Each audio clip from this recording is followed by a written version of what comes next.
Amém, irmãos. Os irmãos vão entender por que nós cantamos Aclame ao Senhor e cantamos Altamente os céus proclamam, porque tem a ver com esse sermão de hoje, Provérbios, capítulo 30.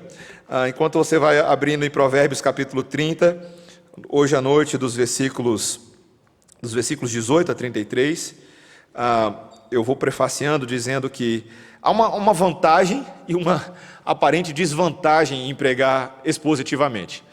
A vantagem é que quando a gente prega expositivamente, nós vamos explorar uma gama maravilhosa de temas diferentes que a palavra de Deus nos dá. A gente vai perceber o quanto que a palavra de Deus é rica na sua instrução. Numa nota um pouco negativa, o pastor que se vire para pregar textos difíceis. E o texto de hoje, nós começamos na semana passada essa sessão sobre Agur, os oráculos de Agur. Para nossa surpresa, não foi somente Salomão que escreveu o livro de Provérbios, mas vários outros tiveram as suas partes, e essa sessão de Agur é no mínimo curiosa, para não dizer outra coisa, e eu peço aos irmãos que acompanhem comigo nesse momento a leitura da santa, inspirada, infalível, inerrante, eficiente, suficiente, boa palavra de Deus para as nossas vidas.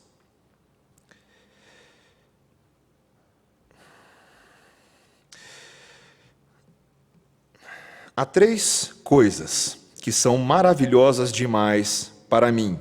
Sim, há 4 que não entendo.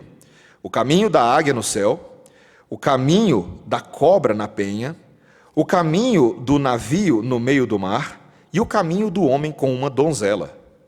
Tal é o caminho da mulher adúltera.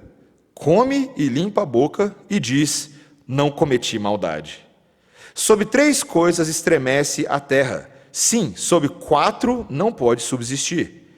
Sob o servo quando se torna rei, sob o insensato quando anda farto de pão, sob a mulher desdenhada quando se casa, sob a serva quando se torna herdeira da sua senhora. Há 4 coisas muito pequenas na terra, que porém são mais sábias que os sábios. As formigas, povo sem força, todavia no verão preparam a sua comida. Os arganazes, povo não poderoso, contudo fazem a sua casa nas rochas. Os gafanhotos não têm rei, contudo marcham todos em bandos.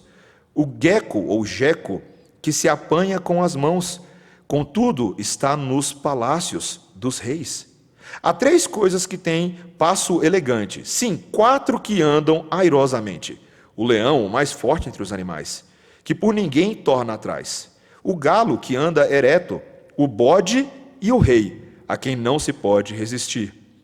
Se procedeste insensatamente em te exaltares, ou se maquinaste o mal, põe a mão na boca, porque o bater do leite produz manteiga, e o torcer do nariz produz sangue, e o assolar a ira produz contendas. Essa é a santa palavra de Deus. Vamos orar, irmãos.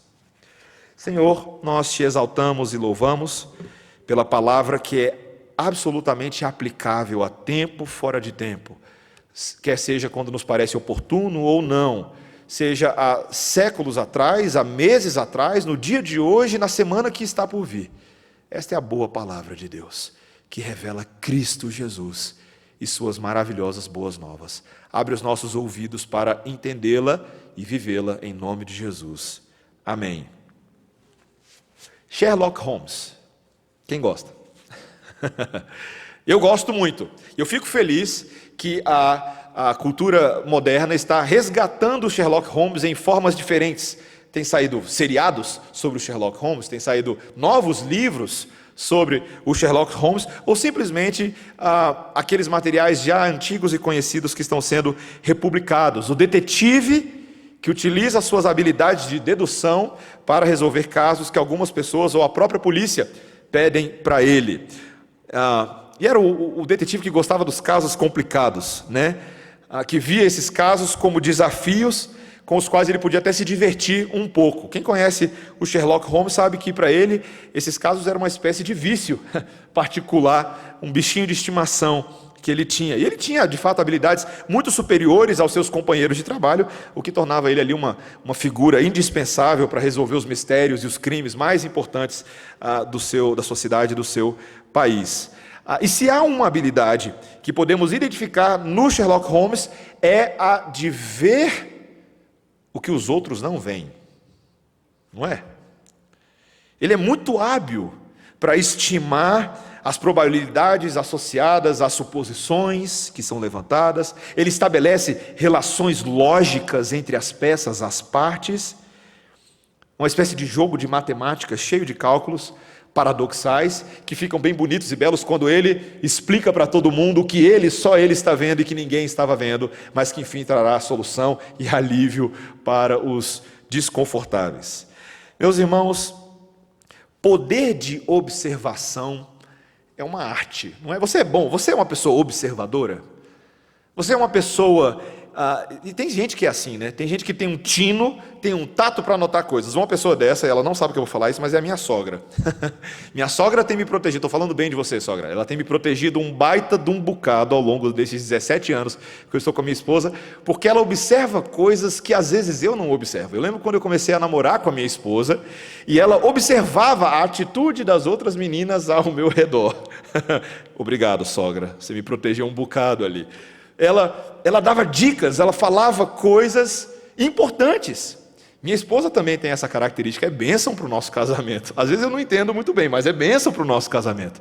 Observar detalhes. E sabe por que isso é importante, meus irmãos? E a Bíblia vai evocar em nós agora uma habilidade espiritual de observação. Porque muitas vezes é por não prestar atenção nas coisas ao nosso entorno que nós perdemos uma das maiores oportunidades de aprendizado da sabedoria de Deus nesse mundo.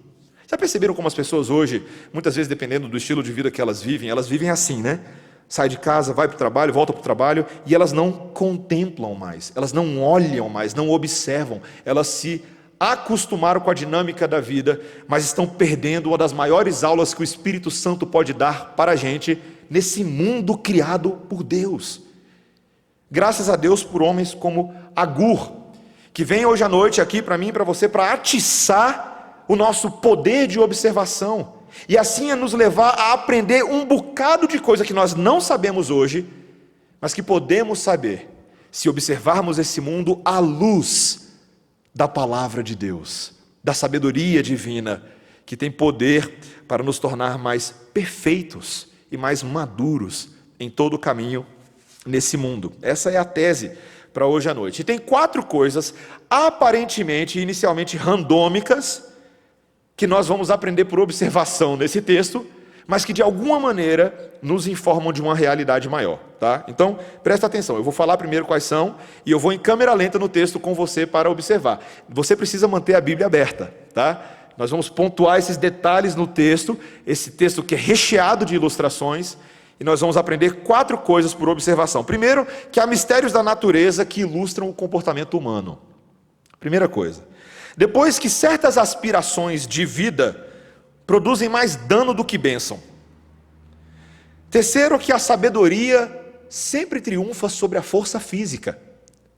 E quarto, que o orgulho e a ira trabalham contra o sucesso que vem da humildade.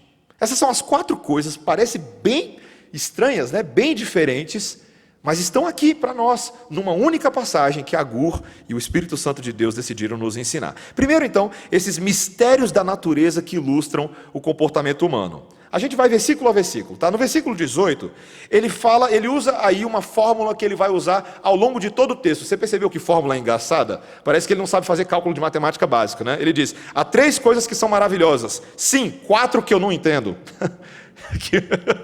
Que matemática é essa?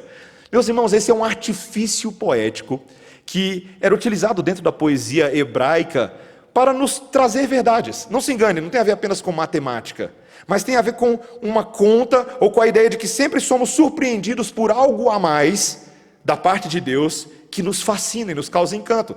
E nesse caso aqui, mistérios que ele não entende. Qual é a primeira coisa? O caminho da águia no céu. Depois, o caminho da cobra na penha. O caminho do navio no mar, no meio do mar. e o caminho do homem com uma donzela. O que essas coisas têm a ver uma com a outra? Quando os comentaristas começam a trabalhar esses textos, eles se perguntam, será que eles estão falando aqui apenas de mistérios da biologia e desse mundo que a gente não entende? Outros sugerem que talvez cada um desses aqui domina a sua área, né? O barco domina o mar, a águia domina o céu, a cobra domina a pedra. Mas uma sugestão que parece mais interessante, vocês vão ver, é a ideia de que cada um desses traça caminhos que não têm rastros. São caminhos que parecem aleatórios, mas são muito bem definidos por esses que andam, ou rastejam, ou voam, ou navegam. São caminhos com propósito, mas caminhos misteriosos aos olhos daquele que vê. Eu sei que você já fez isso antes, como criança, como adolescente ou como adulto. Você já tentou ver os movimentos erráticos de um animal? Outro dia eu estava lá na casa dos meus pais, e eles têm uma piscina, a gente estava na piscina, de repente veio um passarinho, e ele pousou. E a gente percebeu que o passarinho estava buscando alguma coisa com os olhos. E ele estava de olho numa lagartixa, ou num calango. E a gente viu nos olhos do passarinho que ele queria comer o calango. E aí ele começou a perseguição. E a gente na piscina se divertindo com aquilo. A Melissa estava tendo o dia dela, né? A perseguição do passarinho com o calango. Mas às vezes a gente não entende esses movimentos da natureza. Eles nos parecem estranhos e misteriosos. Principalmente quando ele coloca aqui o caminho do homem com uma donzela. É o caminho do amor, meus irmãos. Como é que surge o amor? Como é que surge? Ele é estranho, né? Ele parece um vento que vem e sopra, e de repente você está gostando de uma pessoa que não te parecia assim, está no seu radar de conhecimento antes, mas Deus gera esses impulsos do amor, inclina os nossos olhos para pessoas específicas. Mas aí quando você acha que você já entendeu, ele vira e fala no versículo 20, tal é o caminho da mulher adúltera, come e limpa a boca e diz, não cometi maldade. Como é que é, Agur? O que você está falando aqui? Queridos, é simples, ele está usando o mesmo padrão. Assim como o caminho de certas coisas nesse mundo nos parece misterioso, assim também é o caminho do pecado do adultério. Essa mulher adúltera que aparece tanto no livro de Provérbios, que é uma que após consumar o seu ato de sedução, o seu ato sexual, come, limpa a boca e com a consciência tranquila diz, não cometi maldade. Meus irmãos, ele está descrevendo, olha que fantástico, ele está descrevendo a maneira como os comportamentos humanos e o pecado muitas vezes são totalmente ilógicos. Como é que você entende? Se você for parar para pensar bem na natureza do adultério, você vai perceber que ele parece um tanto irracional. Como pode, por exemplo, uma pessoa casada com outra desviar-se do seu caminho, ela tem uma esposa que Deus lhe deu, ou ele tem um marido que Deus lhe deu, desviar o seu caminho para se envolver com outro? Ou alguém que faz disso sua profissão, como uma prostituta, achando que não há problema algum em quebrar a lei de Deus, o 7º mandamento, e fazer disso o seu ganha-pão, e ter a sua consciência cauterizada. É como se Agur estivesse vendo aqui uma coisa que Paulo viu lá em Romanos 7, quando ele disse, eu não entendo esse pecado que está em mim, eu não sei de onde vem essa motivação para fazer aquilo que eu sei que é errado aos olhos de Deus. Meus irmãos, nós começamos a ver na semana passada, o pecado deixa a gente meio burro, o pecado deixa a gente meio estúpido, e Agur consegue, por analogia com os mistérios da natureza, ver esses mistérios nos comportamentos humanos, que nos parecem misteriosos, mas para aquele que conhece a palavra de Deus, são muito bem esclarecidos. A palavra de Deus nos conta dessa racionalidade do pecado, a rebelião contra Deus, os nossos corações resistentes aos caminhos de Deus e que acabam fazendo aquilo que eles acham que é melhor. Não é interessante que Agur tenha depreendido uma teologia tão profunda por observação da natureza? Por fazer pontes entre aquilo que há no mundo e aquilo que claramente o livro de Provérbios inteirinho mostra. A palavra de Deus é o princípio da sabedoria, é ela que gera temor, entendimento e esclarecimento dos nossos caminhos. Meus irmãos, isso é tão interessante. É a prova de que eu e você deveríamos fazer mais ilustrações com fenômenos da natureza. Quando eu estava no seminário, eu lembro que eu tinha um professor da turma de pregação e ele nos incentivava a fazer algo que a gente não faz muito, né? Ele falava assim, olha, se vocês querem ser bons pregadores, bons ilustradores dos seus sermões, não leiam somente livros de teologia. Ele falava, vai dar uma volta, Vai passear com a sua esposa, vai andar ali naquele bosque perto da sua casa, vai observar esse mundo de Deus. E por meio dos padrões que Deus estabeleceu na natureza, você vai encontrar pontes interessantes com os padrões do coração humano, especialmente quando a gente percebe que toda a criação e os homens são caídos. E veremos, sim, padrões da queda na criação também. Às vezes a gente vê os animais fazendo coisas meio estúpidas, não é verdade? Um desequilíbrio nas cadeias alimentares, nos ecossistemas. O mundo está caído e o homem está caído, tudo como fruto daquele pecado lá atrás. Veja, esse é um ensino que esse texto nos dá. O segundo ensino que ele vai partir aqui é que existem certas aspirações de vida de uma pessoa que no fim produzem mais dano do que bênção. Olha o que ele vai dizer agora no versículo 21, 22 e 23, tá? Ele diz: sobre 3 coisas estremece a terra. Sim, sobre 4 não pode subsistir. Sobre o servo quando se torna rei, sobre o insensato quando anda farto de pão, sobre a mulher desdenhada quando se casa, sobre a serva quando se torna herdeira da sua senhora. Meus irmãos, eu estava estudando esse texto essa semana e cada um desses versículos me fez quebrar a cuca por horas a fio. Por horas a fio. A terra estremece sobre 3 coisas, sobre 4 ela não pode subsistir. O que ele quer dizer com isso? É interessante, né? O livro de Provérbios ele é muito metafórico. E ele se utiliza também de uma outra figura de linguagem chamada metonímia. A ideia de você fazer comparações, metáforas, a partir de coisas. Ele fala, a terra estremece. Ele não está descrevendo aqui terremotos, tá?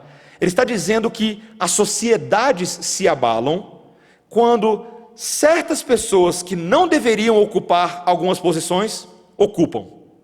É isso que ele está dizendo. Primeiro, veja, ele fala primeiro aí que não é apropriado que um servo se torne rei. Isso fica bem óbvio para a gente, né? Como é que ele vai governar? Se ele da noite para o dia saiu do nada e acha que virou tudo, onde está a sabedoria? Onde está o caminho, o juízo, o discernimento? Ele diz também, não é bom quando o insensato anda farto de pão. A palavra insensato aqui, na verdade, o hebraico seria mais pobre, de fato, aquele que é falto de recurso.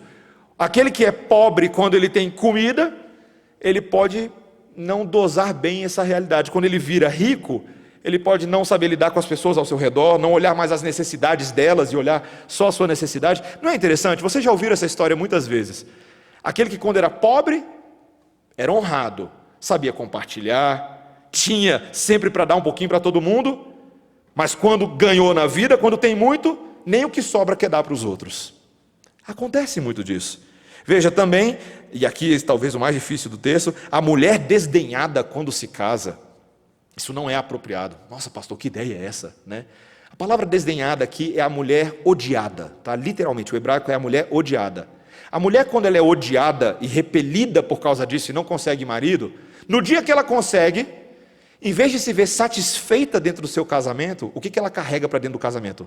Ódio, amargura, faz o marido moer ali, embaixo do dedo dela, da opressão, porque ela acha que Deus está sendo injusto com ela na vida, e mesmo quando ela se casa, não é bom o suficiente. Já viram essa história antes? Eu não quero apontar o dedo para ninguém, meus irmãos, só estou dizendo que é assim que acontece na vida, com muita gente. E ele dá ainda um quarto exemplo mais estranho, a serva que se torna herdeira da sua senhora. A ideia é daquela que se torna amante de um marido, e aí de repente essa que antes era só serva, agora tem um relacionamento familiar no qual ela mesma se tornou herdeira da sua serva, da sua senhora, de uma maneira estranha. Nada disso é bom.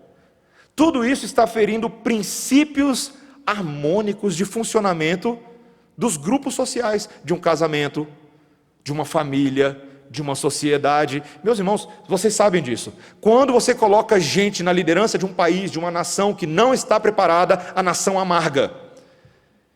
E está aí, eu não vou falar dos nossos dias, está aí a Bíblia para provar para isso. 1 Reis e 2 Reis. Uma coletânea de reis, muitos deles que não eram segundo o coração de Deus, que não temiam o Senhor e não tinham inclinação para a palavra de Deus. O povo de Israel amargou, tanto em Judá quanto em Israel.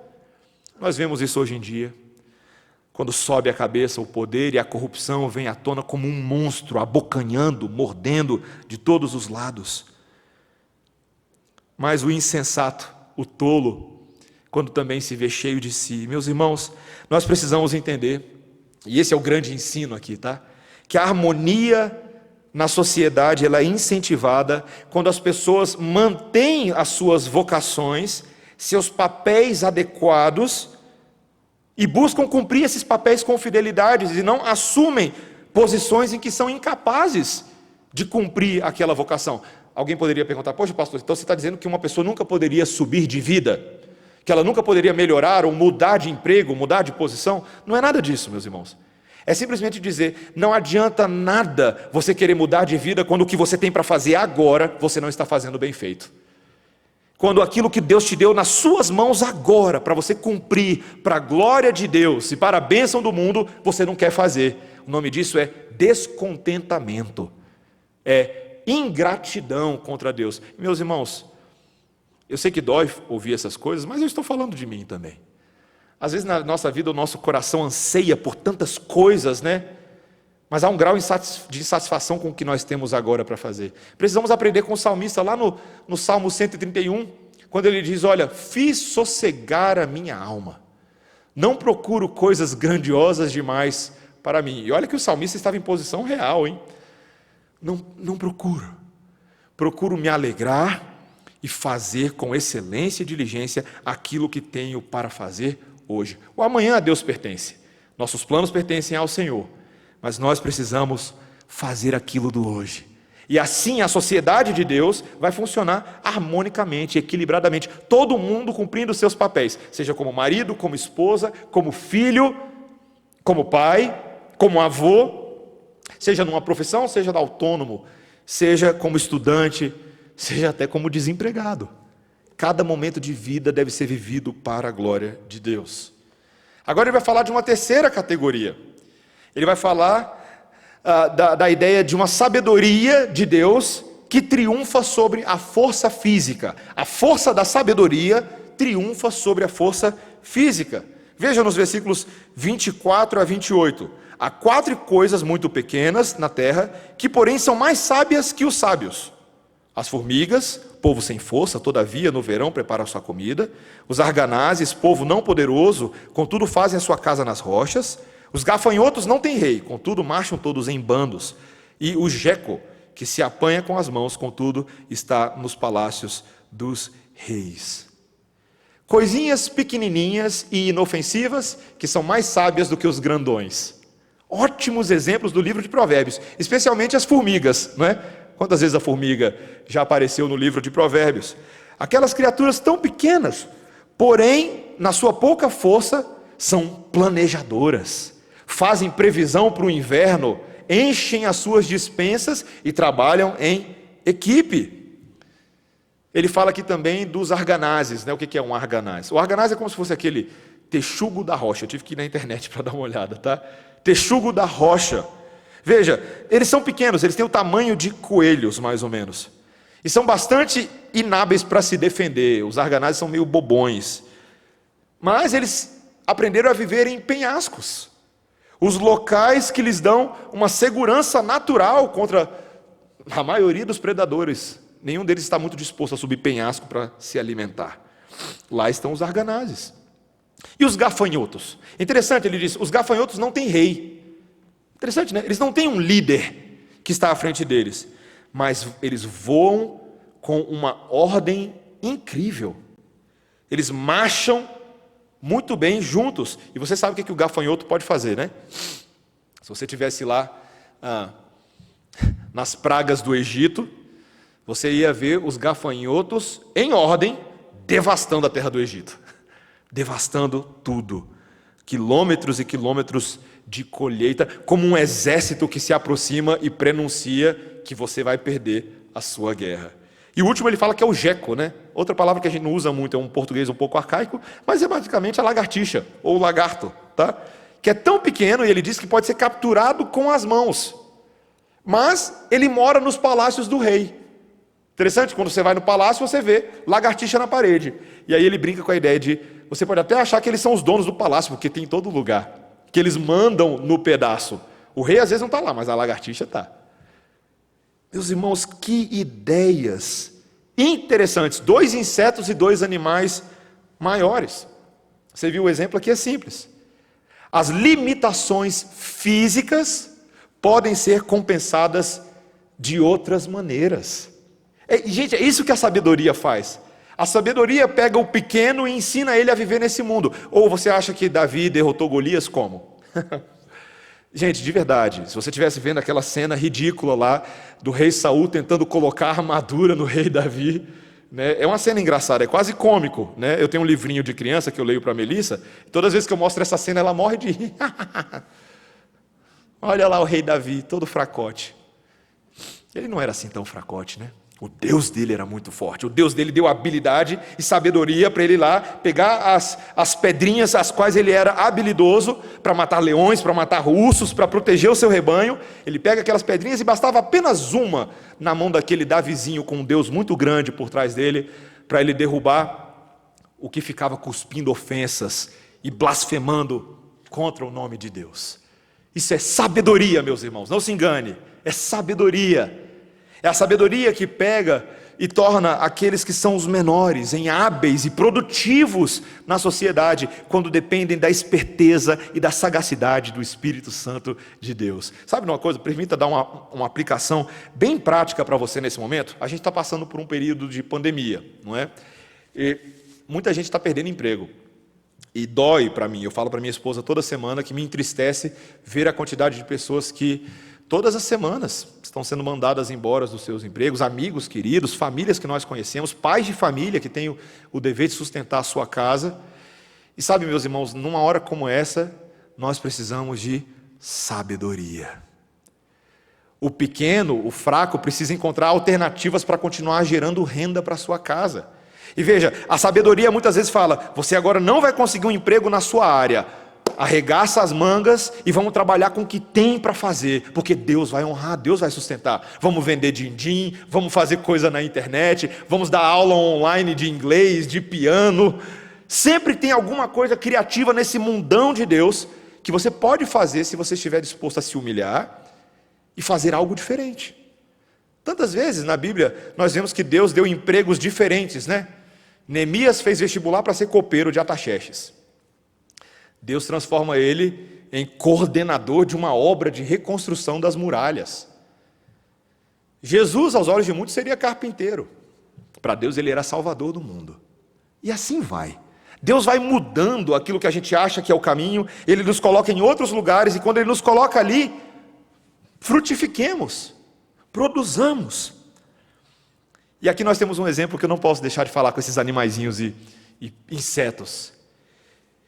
Se Deus protege e provê até para os mais humildes e inferiores das suas criaturas, Ele certamente proverá para o seu povo. Não é o que a gente aprendeu hoje em Lucas capítulo 12? Aquele famoso texto do por que andeis ansiosos pelo que haveis de comer ou de vestir?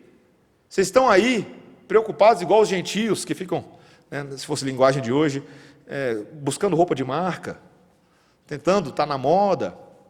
Não. Olhem para os lírios do campo. Olha Jesus aplicando as palavras de Agur. Olha lá, metáforas visuais. Ele pega os discípulos que estão ouvindo, olhem para os lírios do campo. Eles não tecem, eles não fiam, mas eu quero dizer uma coisa para vocês. Nem Salomão, em toda a sua glória, se vestiu como qualquer um deles. Olhem para as aves dos céus. Elas não colhem, elas não plantam, elas não têm toda a habilidade agrária, mas Deus sustenta esses passarinhos. Se Ele faz isso pelos passarinhos, se Ele dá uma roupinha jóia para os lírios do campo, Ele não haverá de cuidar de nós, filhos de Deus, criados à imagem e semelhança do Criador? Quantas vezes essas promessas estão no seu coração quando você está lá preocupado? Será que você repousa nessas promessas? Será que você ora segundo essas promessas? Deus, me ajude a descansar. Me ajude a repousar no Senhor. Do que adianta ficar aflito? Você não vai conseguir mudar nada. Você não vai conseguir acrescentar um côvado que seja a sua vida se você ficar aflito. Eu estava tendo uma conversa hoje delicada com um irmão, um pouco antes da entrevista de novos membros que tivemos à tarde. E a conversa era justamente Ele estava tentando entender as pessoas que estavam morrendo no coronavírus. Esse irmão é um pastor, e ele chegou a uma conclusão sozinho, que eu fiquei pasmo. Eu falei, essa é uma boa conclusão. Ele falou assim, Mateus, às vezes a gente está preocupado porque o coronavírus está matando mais do que devia. Ele falou assim, mas eu estou errado, essa não é a forma de pensar. Quem está morrendo agora, meus irmãos, o que eu vou falar é duro, mas é verdade, tá? Quem está morrendo agora está morrendo porque Deus quis que o coronavírus fosse a maneira que essa pessoa fosse tomada para si. Se não fosse de coronavírus, Deus poderia levar essa pessoa por qualquer outro motivo. Já parou para pensar nisso? Dói na gente pensar isso. Mas não há um côvado sequer que nós possamos acrescentar às nossas vidas. Todos os nossos dias foram escritos por Deus no seu livro. E quando eu lembro disso, isso me consola mais na perda de um ente querido. Isso me consola mais quando se vai alguém que nós amávamos tanto. Especialmente se essa pessoa for um crente. Nós nos lembramos que os dias dela na terra cessaram e sua alma agora está na presença do Senhor. Isso nos consola. A natureza nos ensina tanto, não é mesmo? E a última coisa que a natureza ensina, de todas essas metáforas, é que o orgulho e a ira trabalham contra o sucesso da humildade. É o quarto e último exemplo. Ele fala agora no versículo 29. Há três que têm passo elegante, sim, 4 que andam airosamente. O leão, o mais forte entre os animais, que por ninguém torna atrás. O galo que anda ereto, o bode e o rei, a quem não se pode resistir. Interessante, né? Em contraste agora com aquelas criaturas humildes e pequenininhas, são essas que agora parecem nobres no seu comportamento, na sua caminhada, né? Ele faz aqui uma observação sobre a caminhada airosa desses animais. É como se tivesse assim, uma passarela da natureza, e aí o anunciante diz, lá vem o leão. Né? Aí lá vem o leão, bonito, com aquela juba dele, né? Esbelto, potente, o mais forte entre os animais, aquele que repele os outros, é o que ele diz. Mas veja, ele diz também do galo. Você já viu o galo com o peito cheio, cantando bem cedo de manhã, todo empinado, todo ereto? O bode, né? Eu não sei vocês, eu acho o bode super engraçado. Para mim ele parece um arrogante por natureza. Eu não sei vocês, o bode é um animal engraçado, mas ele fala do rei. O rei que pela sua posição ninguém pode resistir. Vocês estão vendo, meus irmãos? Agura está reconhecendo o seguinte, na ordem de Deus nesse mundo, tem gente que é pequenininha e tem gente que é grande. Tem gente que Deus colocou em posição de destaque. E isso é normal no mundo de Deus. Eu não devo invejar Davi porque ele é rei. Deus queria que ele fosse rei. Eu não devo invejar um irmão ou uma irmã se Deus lhe deu posição de destaque na sociedade. Foi Deus quem colocou lá. Eu preciso reconhecer isso como um fato do mundo. Mas, se eu não dominar o meu coração, eu posso cair numa armadilha. Olha o que ele diz no versículo 32. Se procedeste insensatamente em te exaltares, ou se maquinaste o mal, põe a mão na boca. Porque o bater do leite produz manteiga, e o torcer do nariz produz sangue, e o assolar a ira produz contendas. Quantas imagens, né? Está vendo? Ele fala assim, olha, você deveria reconhecer a sua posição. Mas se você começou a pensar mais de você do que você devia, né? Começou a se exaltar insensatamente, tolamente, e se isso começou a te levar a maquinar o mal, o que ele fala? Põe a mão na boca. Que cena, né? Por que põe a mão na boca? Simplesmente para coronavírus, tem que tossir dentro da máscara, não é nada disso. Põe a mão na boca. O que se exalta, começa a falar pelos cotovelos. Gaba-se do que não tem, pensa que não é alguma coisa e adora contar vantagem para cima das pessoas. Além disso, ele trama maldades, ele propõe caminhos tortos, ele se torna corrupto. Eu consigo visualizar vários políticos brasileiros nesse texto, meus irmãos. Mas o texto não está falando de político brasileiro, ele está falando da gente. Quando você pensa que você não é alguma coisa, que você é alguma coisa que você não é a hora de botar a mão na boca, de se analisar, de não deixar esse orgulho extravasar, de transbordar, de contaminar outras pessoas. Isso vai causar dano a outros. Veja, ele diz, o bater do leite produz manteiga. Quando você agita o leite e permite que ele fique coalhado, isso engrossa. O torcer do nariz produz sangue, né? Eu estou aqui com o meu papelzinho na frente de vocês, mas quando você mexe muito no nariz, ou quando você bate no nariz, você agita ele, sai sangue. E o assolar, a ira, produz contendas. O que ele está falando? Quando você se revolve em orgulho, quando você se revolve em ira, você só gera contenda, dano e sangue. Sangue. Meus irmãos, você percebe o que o livro de Provérbios está dizendo? O caminho da sabedoria é o caminho da humildade, não do orgulho, não da ira. Quantos de nós já colhemos aqui cardos e abrolhos quando a gente deixa o nosso orgulho e a nossa ira ocuparem nossos relacionamentos? Meus irmãos, eu que nem me considero assim tão orgulhoso, prova de que eu sou orgulhoso, mas quantas vezes falei coisas das quais me arrependo?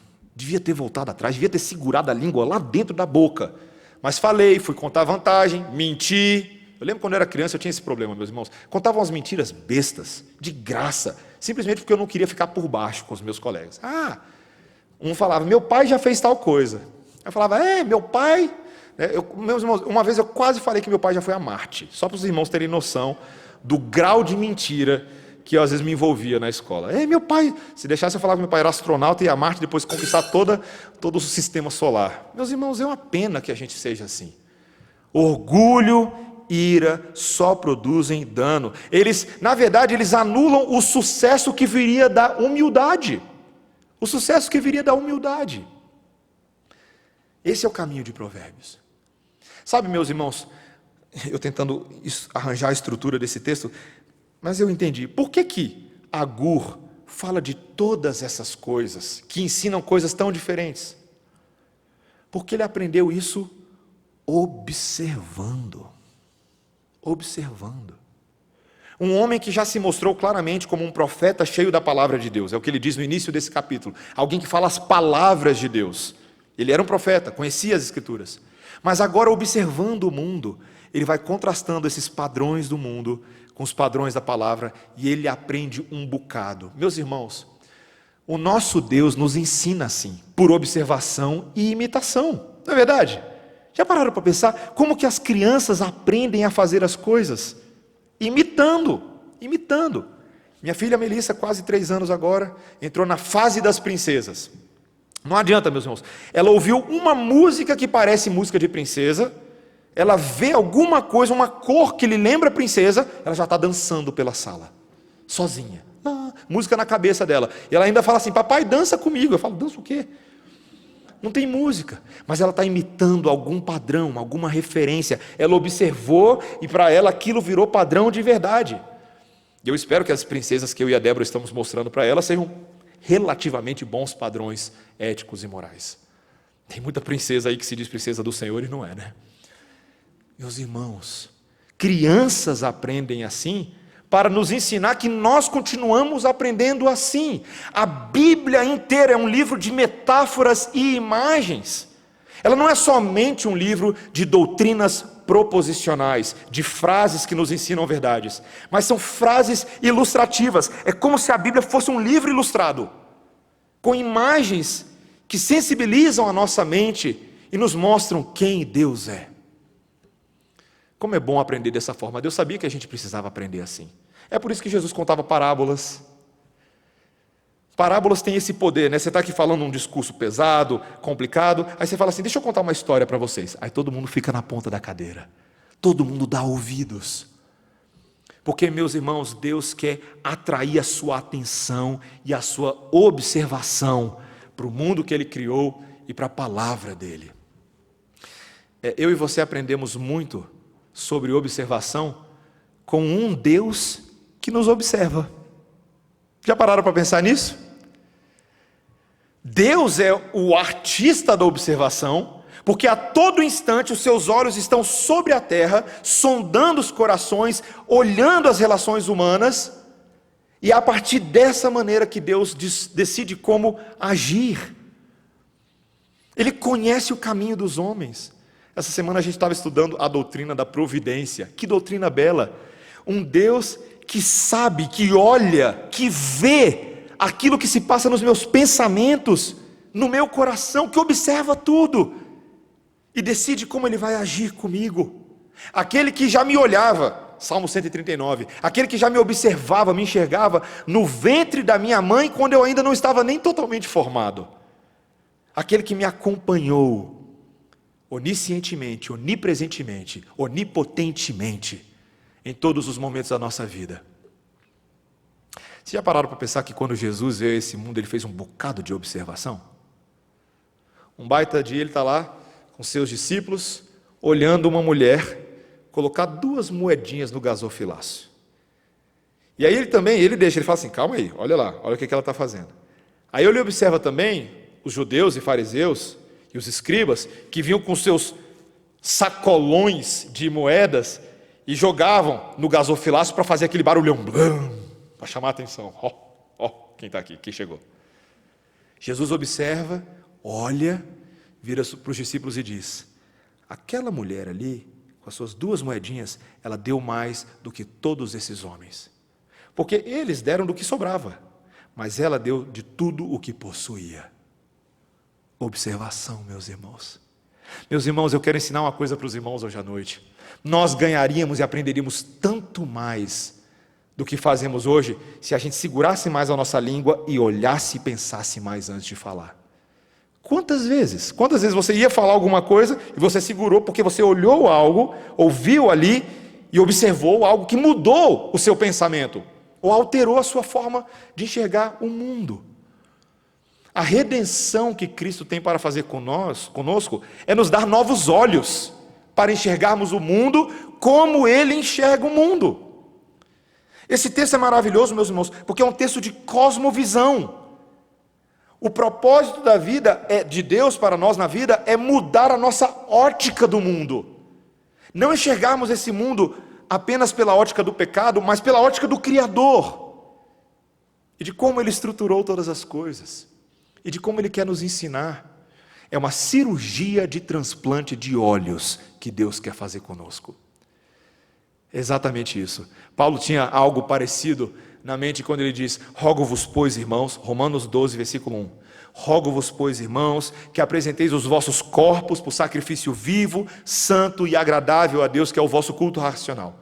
E não vos conformeis com este século, mas transformai-vos pela renovação da vossa mente, para que experimenteis qual seja a boa, agradável e perfeita vontade de Deus. É uma mudança de perspectiva, é uma mudança de ótica. Eu espero que isso já esteja começando na sua história com a sua conversão. Eu te pergunto, a sua conversão, ela levou você a começar a enxergar o mundo de uma ótica diferente? Isso aconteceu com você? Isso tem acontecido com você? Você enxerga esse mundo pela ótica dos céus e não apenas dos homens? Exemplo que eu já dei tantas vezes aqui no púlpito, quando eu ia no início do meu namoro com a Débora para o shopping center, né? Hoje o shopping está assim, todo mundo com medo de ir no shopping por causa do coronavírus, né? Mas eu lembro que eu ia com o shopping lotado, aí eu sentava na praça de alimentação, de repente eu ficava lá brocochô. Aí a Débora, você está triste? A gente veio para o shopping para comer, para passear. Eu estava lá, meu amor, eu estou olhando essas pessoas aqui e eu estou preocupado com a situação espiritual delas. Quem é crente aqui? Quem conhece a Jesus? Essas vitrines, essas bolsas. Quem aqui acha que o rei desse mundo são os manequins? E quem aqui acha que o rei desse mundo é o rei do universo? Eu ficava olhando, observando. Aquilo atiçava o meu espírito evangelista. Eu queria pregar para essas pessoas, eu queria compartilhar. Às vezes eu só queria sair do shopping, tendo a oportunidade de falar de Jesus para uma balconista que fosse, para que ela pudesse começar a olhar o mundo da forma como eu estava enxergando o mundo. Meus irmãos, quando Deus nos dá novos olhos, é assim que a gente fica. A gente olha do jeito que Deus quer. Isso aumenta o nosso poder de observação. E nós somos capazes até de olhar a nossa própria alma e ver os nossos pontos cegos e mudarmos os nossos caminhos. É isso que Deus quer. É isso que o perdão de Jesus conquistou e tem conquistado para nós. O poder de nós nos enxergarmos como somos, para cumprir todo o propósito de Deus. É isso. Meus irmãos, se o Senhor nos der os olhos dele, eu te prometo uma coisa, você vai ser melhor que o Sherlock Holmes, tá? Você vai desvendar mais mistérios, Você vai entender melhor os crimes da humanidade.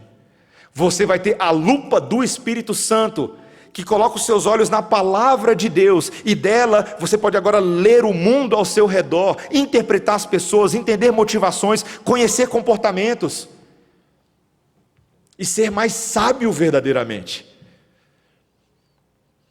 Como é bom, meus irmãos, saber que o Espírito faz isso por nós, que o Espírito pode nos dar essa habilidade. Eu e você precisamos nos incentivar a esses caminhos, viu? Os caminhos da observação de Deus. Eu quero fazer algumas perguntas para finalizar o meu sermão para você. Qual foi a última vez que você deu uma voltinha ao redor da sua casa? É uma pergunta teológica, tá? Qual foi a última vez? Qual foi a última vez que você parou aquele mundo de atividades e você falou, eu vou ali fora dar uma contemplada nesse mundo de Deus. Eu vou ouvir o canto dos pássaros. Eu vou observar o pardal querendo comer o lagarto. Eu compartilhei isso alguns sermões atrás. O fato de eu ter filhinhos agora, meus irmãos, e ter que descer com eles num domingo à tarde para dormir, porque senão a gente morre de cansaço, me tem levado a andar pela Asa Sul com a minha filha. Eu boto ela no carrinho na perspectiva de que ela vá dormir logo, mas enquanto ela não dorme, a gente vai andando e observando o mundo de Deus. Papai, o que foi, filha? Olha a nuvem. Essa é a Melissa. Olha a nuvem. A descoberta de uma nuvem. Meus irmãos, as nuvens nem me sensibilizavam há tanto tempo mais, mas sensibilizam a minha filha e me chamam a atenção. Elas são verdadeiramente gloriosas. Deus as fez assim. Papai. O que foi, filha? Olha a florzinha. Eu sei, filha, é bonita, né? Mas pai, é tão bonita. Aí ela faz a princesa. Tão bonita. Falo, filha, é linda. É o mundo de Deus. E quanto mais eu olho as flores de Deus, as nuvens de Deus, eu passo a contemplar o meu Deus. A assinatura dele está em todas as coisas. Eu amo árvores, meus irmãos. Eu amo árvores. Árvores têm diferentes formas, tamanhos, largura de troncos, folhas, cheiros. Quando eu ando pela Asa Sul e vejo as árvores dessa cidade tão bela que a gente tem, que é a cidade de Brasília, eu me sinto assim num pedacinho do céu, num pedacinho do Éden. E eu me lembro, nossa, no céu vai ter muita árvore, mas vai ter uma árvore da vida. E essas árvores aqui são pequenas sombras, bem pálidas e bem distantes dessa gloriosa árvore que estará no centro do jardim de Deus, que lançará sombras sobre o trono do Cordeiro. Porque o nosso Deus gosta de árvores, ele falou isso em Apocalipse 21. Ele gosta de rios, ele gosta de animais tão esquisitos que eu nem posso descrever para vocês aqui em Apocalipse. Tem olho onde não era para ter, tem asa onde não era para ter, mas são os animais de Deus. Ele nos ensinará a admirar e observar toda a sua criação por toda a eternidade, porque nós vamos aprender com esse mundo dele e fazer pontes com a verdade dele. Pode começar agora, você não precisa esperar chegar nos novos céus e nova terra, não. Comece agora. Comece a aprender de Deus na sua revelação geral. E isso vai começar a transformar o seu coração. Se a palavra de Deus for o guia para interpretar esse livro de Deus. Que Deus nos ajude nessa tarefa, irmãos. Vamos orar. Senhor, esse é o teu mundo, o teu livro aberto diante dos nossos olhos. E o que o Senhor mais deseja de nós nesse momento é que nós sejamos assim como eu descrevi a minha filha, que viramos para o nosso Pai Celestial e falamos, papai, olha a tua nuvem, Senhor, olha a tua flor, olha a tua árvore, olha os teus animais, olha os teus seres humanos, Senhor, criados à imagem e semelhança de Deus, com toda a majestade e glória, andando sobre o mundo de Deus. Senhor, ensina-nos a olhar a cultura deste mundo e a analisá-la, Senhor, entendê-la, contemplá-la, reter aquilo que é bom, provando todas as coisas, mas também nos afastando daquilo que é mal, Senhor. Ensina-nos, Senhor, a ver o Senhor e suas assinaturas em tudo, para que os nossos corações se tornem mais sensíveis à tua vontade, e assim como lemos nesse texto, Senhor, que reconheçamos o caminho e a vereda do pecado daquela mulher adúltera, que sejamos capazes, Senhor, de ver que a sabedoria de Deus triunfa sobre a força física, que nós não tenhamos aspirações pessoais que causam mais dano do que benefício, Senhor, que nós sejamos o povo da humildade, e não do orgulho e da ira. Quantas observações que esse mundo nos reserva. Escancara os nossos olhos, Senhor, para todas essas coisas. E que assim sejamos mais parecidos com Jesus e tenhamos os olhos dele para os perdidos, para os necessitados, e tenhamos a sabedoria do nosso Mestre, em nome de Jesus. Amém. Irmãos, vamos ficar de pé, vamos exaltar a Deus com um cântico que reflete, um hino que reflete essa verdade. E apenas uma curiosidade para os irmãos, esse hino que vamos cantar é simplesmente o hino mais famoso e mais cantado de todos os tempos. Que o Senhor nos ajude a cantá-lo.